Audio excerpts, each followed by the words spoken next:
Welcome back, my friends. This is Pragyan Pathak, and I'm here to take your next maths class. दोस्तों, divisibility हम पढ़ रहे थे, आप लोगों को पता ही होगा। डिविजिबिलिटी में 2, 4, 8, 16, 32 इसकी डिविजिबिलिटी कैसे होती है, 3, 9, 27, 81 की डिविजिबिलिटी कैसे होती है, इन सब चीज़ों के बारे में डिस्कस किया था। अब आते हैं एक और अति महत्वपूर्ण डिविजिबिलिटी का नियम है 11 का। 11 की डिविजिबिलिटी से क्वेश्चन बहुत ज़्यादा आते हैं, और इसके बाद मैं आपको बता दूं 11 की डिविजिबिलिटी के साथ आपकी कोई नंबर की डिविजिबिलिटी चेक करने को आती है। आप मेंसुरेशन के जो सवाल होते हैं जिनका कैलकुलेशन आपको करना मुश्किल होता है, मैं सिखाऊंगा कि डिविजिबिलिटी से कैसे वो चेक हो जाते हैं। वो ऑप्शन हम डायरेक्ट चेक कर लेंगे तो डिविजिबिलिटी को फॉलो कर रहे हैं कि नहीं फॉलो कर रहे हैं। आइए हम देखते हैं सवालों को। 11 से भागता का नियम क्या है। पहले मैं एक संख्या लिख देता हूँ और आपको दिखाता हूँ कि 11 से विभाजित है कि नहीं है। एक नंबर है 1331। क्या है 1331। ये आपको पता है कि ये 11 से भाजित हो जाती है। 11 बन गया 11, 2 आया 23, 22 दो बार में गया, एक उतरा, यहाँ का 1, 11। इसका मतलब ये पूर्णतः विभाजित है। पर क्या हम इसको इस तरह से चेक करेंगे? यदि कोई बड़ी नंबर होगी तो हम इसको कैसे चेक करेंगे? आइए सीखते हैं इसका रियल मेथड जो मैं बताने वाला हूँ। एक्चुअली आप ये देखिए, ये संख्या है। हम क्या करते हैं, इधर से दाएं तरफ से हम ये पेयर बनाते हैं। क्या बनाते हैं? पेयर बनाते हैं, एक के बाद एक छोड़ के।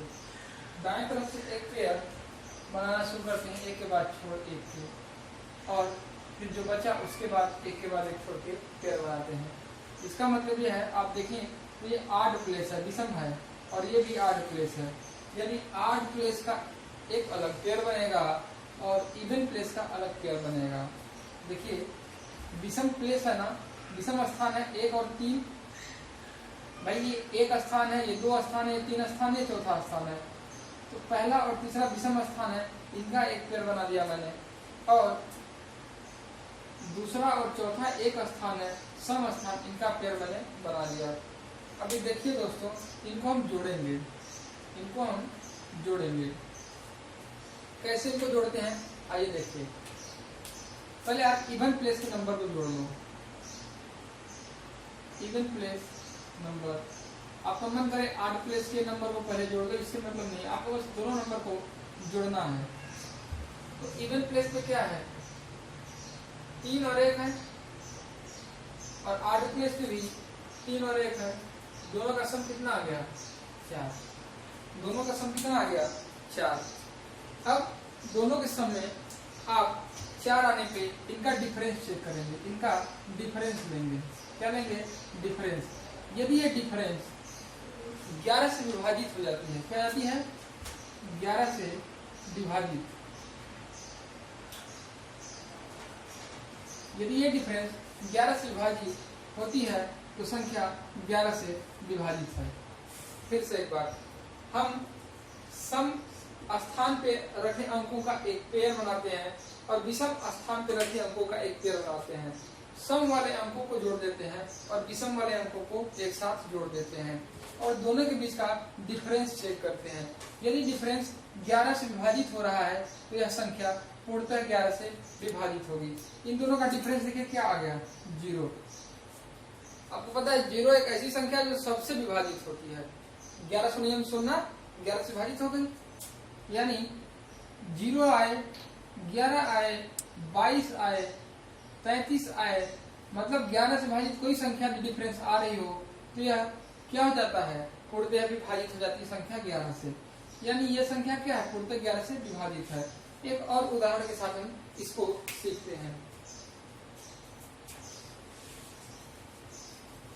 आप इसको नोट कर लें। एक सवाल और चेक करते हैं। 1 2 3 4 3 2 1। देखिए अब आपको ये लग रहा होगा यहाँ पे पेयर कैसे बना है, बन तो गया, देखिए एक के बाद एक छोड़ के पेयर बनाइए ना,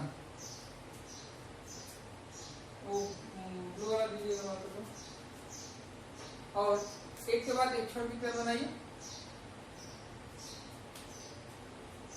ये जो काले वाले हैं इनको एक साथ रख लीजिए, यानी ये 8 प्लेस के हैं, काले वाले क्या हैं 8 प्लेस के हैं, इनको एक साथ रखिए, 1 + 3 + 3 + 1, ये कितना आ गए 3 2 5 3 1 4 3 1 4 4 4 8, ये कितना हुआ टोटल 8 हुआ कि नहीं हुआ, 3 1 4 3 7 1 8, और इवन प्लेस की वैल्यू को ऐड कीजिए, इवन प्लेस की वैल्यू क्या हुई 2 4 2 2 + 4 + 2, ये कितना आया 8 आया, यानी इसका डिफरेंस कितना है सर जी,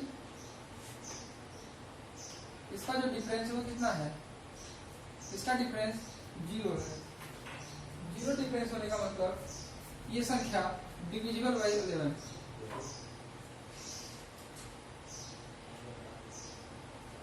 ये संख्या भी 11 से पूर्णतः विभाजित है। अब हमें लगता है आपको बात समझ में आ गई होगी कि 8 प्लेस को एक साथ रखिए और उनको जोड़ दीजिए, इवन प्लेस को एक साथ रखिए और उनको जोड़ दीजिए, जोड़ने के बाद जो गैप आता है वो यदि 11 से विभाजित है तो संख्या पूरी बार 11 से विभाजित है। आइए दोस्तों, आपकी जो टेट में आया हुआ सवाल है Uttar Pradesh teacher eligibility test, उसका एक सवाल हम लोग करते हैं, इसको आप लोग उतार दीजिए।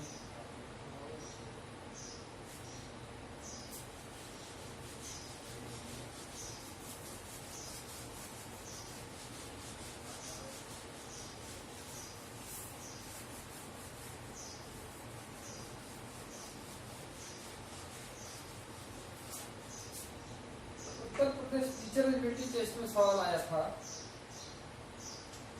एक संख्या है 2 3 4, यहाँ पे डब्बा बना दिया था 2 3 4 6 9 7, 2 3 4 6 9 7, बोला था यदि यह संख्या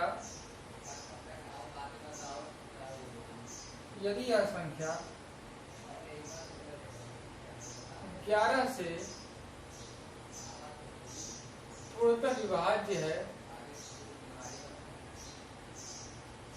तो रिक्त स्थान का मान ज्ञात कीजिए।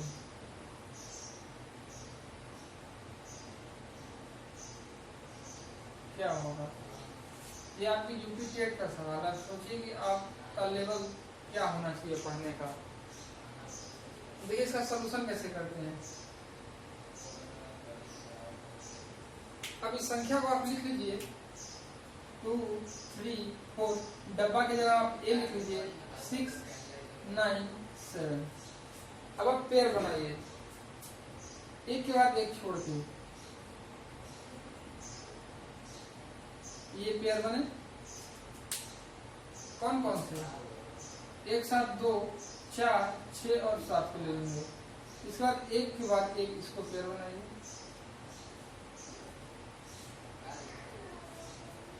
बना लिया कि नहीं। अब आप देखिए इनको जोड़िए एक साथ, ये 8 प्लेस वालों को जोड़िए साथ में, यदि 8 प्लेस को हम जोड़ेंगे तो 7 + 6 + 4 + 2, यानी 4 2 6 6 12 7 19। एक बार देखिए क्या 8 प्लेस में 2 + 4 + 6 + 7, ये कितना हुआ 6 6 12 7 19। इसी तरह इवन प्लेस वाली वैल्यू 9 + a + 3, यानी 9 + 3 + a, ये कितना हो गया 9 3 12 + a, 9 3 12 + a। इन दोनों का जो गैप है, इन जो दोनों का गैप है ये 11 से डिविजिबल होना चाहिए, तभी ये संख्या 11 से डिविजिबल होगी। इन दोनों का गैप देखिए क्या है, इन दोनों का गैप है 19 - 12 + a, क्या है 19 - 12 + a। 19 - 12 + a का मतलब हो गया 19 - 12 - a। ये कितना हुआ 7 माइनस 1, यानी कोई ऐसी संख्या 7 में से आप घटाइए जो कि आने पर यह 11 से डिविजिबल हो जाए। तो 11 से डिविजिबल होने के लिए न्यूनतम संख्या या तो 0 चाहिए, उसके बाद 11 शुरू होती है। तो ये कुछ घटाने पर तो 11 आएगा नहीं। हम क्या कर सकते हैं इसमें, a को 7 यदि मान लें तो 7 माइनस 7 कितना हो जाएगा 0, यानी आपकी एक वैल्यू कितनी आ गई 7। यदि 0 हो गया तो डिविजिबल 11 है, यानी a का मान कितना आ जाएगा 7। अब कुछ लोगों के मन में यह प्रश्न उठ रहा होगा कि हम 19 में से इसको क्यों घटाए हैं, इसमें से 19 को क्यों नहीं घटाए हैं। आइए इसको भी करके देखते हैं। आपका आंसर आ गया 19 माइनस 12 प्लस a, यहाँ से a का मान 7 आया। अब आप इसको इसमें घटाइए, 12 प्लस a में से 19 को घटाइए, ये क्या आ जाएगा बताइए 19 माइनस 7। ये क्या आ गया 19 माइनस 7। 12 प्लस में से 19 घटाएंगे तो क्या आएगा a माइनस 7। इसका मतलब a को कुछ ऐसा मानिए जिसमें 7 घटाने से, देखिए जिसमें 7 घटाने से यह पूरी बार 11 से कट जाए। तो आप a को क्या मान सकते हो 18। 18 में 7 घटेगा तो कितना आएगा 11। आपके दिमाग में ये तो आ रहा होगा कि क्यों नहीं 18 मान सकते। दोस्तों यह एक अंक है और आप 18 मानेंगे तो 18 में 2 अंक आ जाएगा भाइयों, इसलिए 18 नहीं हो सकता। 2 अंक की संख्या नहीं हो सकती भाइयों, यहाँ पे एक ही अंक है। आप इस बात को ध्यान दीजिए, इसलिए 2 अंक की संख्या 18 नहीं हो सकती। यानी आपको कुछ ऐसा मानना पड़ेगा कि 0 बन जाए, यानी a का मान क्या हो जाएगा 7 हो जाएगा। तो 7 माइनस 7 0, चाहे इधर से करो चाहे उधर से करो, आएगा तो ये 0 ही 0। ये आपका आंसर हो गया। a की वैल्यू कितनी हो गई 7, a का मान क्या हो गया 7। एक बार फिर समझते हैं, यदि मैं यहाँ पे 18 रखूं माइनस 7 रखूं तो 11 आ जाएगा। आपको कहेंगे a का मान 18 हो गया, डिविजिबल तो हो ही गया 11 से। बात तो सही है कि डिविजिबल हो जा रहा है 11 से, लेकिन भाइयों a एक अंक की संख्या है। देखिए यहाँ पे एक डब्बा बना है, 2 डब्बा नहीं बना भाइयों। तो एक अंक की संख्या a है, इसलिए a का मान कभी भी 18 नहीं होगा। जब भी होगा तो 9 या 9 से छोटा ही होगा। अब आप कौन सी यहाँ संख्या रख देंगे एक अंक की, ये 11 से विभाजित हो जाए। तो भाइयों 11 से विभाजित होने के लिए न्यूनतम संख्या 0, उसके बाद डायरेक्ट 11 आती है। तो 0 बनाने के लिए a का मान 7 रखेंगे। मुझे लगता है कि ये बात आपको समझ में आ गई है। चलिए आइए ऐसा ही प्रश्न एक और करते हैं। दोस्तों थोड़ा दिक्कत होगी पहले, लेकिन आप एक बार समझ लेंगे तो बहुत ही अच्छा हो जाएगा। क्यों? क्योंकि 11 के डिवीजन क्वेश्चन सबसे ज्यादा आते हैं। ठीक है दोस्तों, आइए एक सवाल और देखते हैं।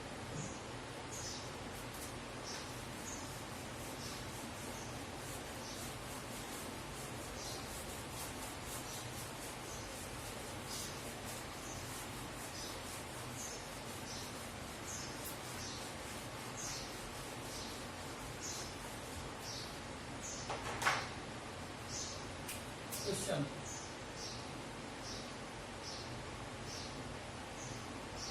3, 4, 5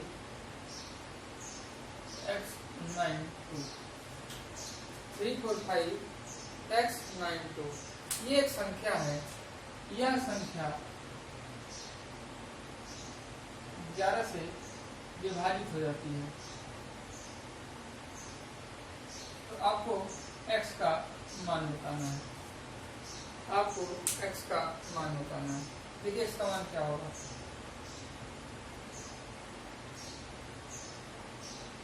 थ्री 4 5 x 9 2 आप पेयर बनाइए।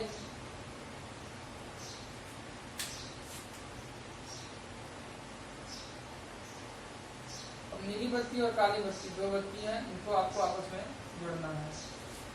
तो पहले 8 प्लेस को लेते हैं। 8 प्लेस पे कौन कौन है भाई लोग बताना। 2 + x + 4 2 + x + 4 यानी कितना हो जाएगा 6 + x। और इवन प्लेस पे कौन है, इवन प्लेस पे आपके 3 5 और 9 है। 3 + 5 + 9 9 3 12 5 17। दोस्तों अब आपको इनका डिफरेंस लेना है, इसका डिफरेंस लेना है। आप किसी में से कोई घटाइए, कोई दिक्कत नहीं। जनरली हम बड़ी संख्या में से छोटी घटाते हैं ताकि हमें स्पष्ट दिखने लगे। -6 माइनस एक्स, ये कितना हुआ 11 माइनस एक्स। दोस्तों ये कह रहा है 11 माइनस एक्स कर दीजिए, हम 11 से विभाजित हो जाएंगे। 11 से विभाजित होने के लिए कंडीशन क्या होती है, ये डिफरेंस भी 11 से विभाजित हो जाए। तो 0 हो, 11 हो, 22 हो, इस तरह के जो नंबर आएंगे तो एक विभाजित हो जाएगा। आप बताइए यदि x को मैं 0 रख दूं, x को यदि मैं 0 रख दूं, x का मान यदि मैं 0 रख दूं तो 11 माइनस 0 क्या आ जाएगा 11। क्या ये पूर्णतः विभाजित हो जा रही है 11 से? हाँ 11 से हो जा रही है, यानी x की वैल्यू कितनी आ गई 0। x की वैल्यू कितनी आ गई 0। अब आपके दिमाग में आएगा अरे x का मान 11 भी तो रखेंगे तो यहाँ पे पूरा जब 0 होगा तो भी डिविजिबल हो जाएगा। हाँ दोस्तों, तो भी डिविजिबल हो जाएगा, लेकिन समस्या क्या है, यदि 11 माइनस 11 कर दूं तो ये 0 हो गया, लेकिन 11 2 अंक की संख्या है भाइयों और x एक अंक की संख्या है, तो ऑब्वियसली x का मान हमें 0 ही रखना पड़ेगा। आप इस बात को शायद समझ पा रहे होंगे। यदि मैं x के मान को 11 रखूं तो 11 2 अंक की संख्या हो जाती है, जो कि सवाल में x का वैल्यू 1 अंक की संख्या है, इसलिए x का मान हमें 0 रखना पड़ेगा। दोस्तों आप 11 की डिविजिबिलिटी पे ज्यादा से ज्यादा क्वेश्चन करें ताकि ये आपकी स्पष्टता को और बनाए। इसको आप स्क्रीनशॉट या नोट करिए, मैं इसे इरेज कर रहा हूँ।